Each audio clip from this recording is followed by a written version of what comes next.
If I go out to dinner with a male colleague and I hand them my credit card, there's probably about a 90% chance they're going to hand it back to the man.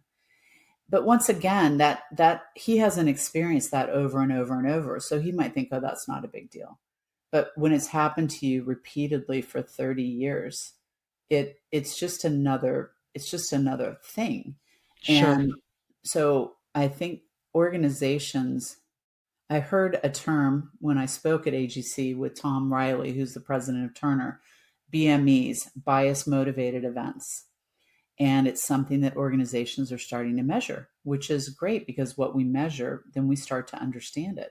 Absolutely. And so, yeah, it's a complicated concept to think about unconscious bias. And we all have bias and we need bias. That's how we sort information quickly.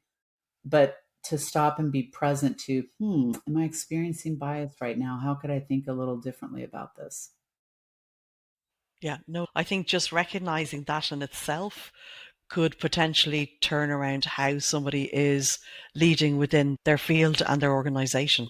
Yeah. I spoke a few weeks ago at Groundbreaking Women in Construction in San Diego, and a young man walked out after I finished my book signings and everything, and it was just the two of us.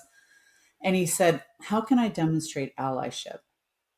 And I said, here's three really easy things. When you see a woman being spoken over in a meeting, which is the number one microaggression against women, if you could turn and say, could we go back to that idea Gretchen had?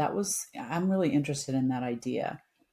And then maybe the person that spoke over her in private, you could go up to that person and say, hey, John, I love how, or it could be Sally, it could be a woman speaking over a woman. I Hmm. love how enthusiastic you are, but next time you might want to let Gretchen finish her idea before you jump in, and say that in a gracious way. And those are little examples of allyship where we lift up other people's voices and help them feel empowered and that they belong.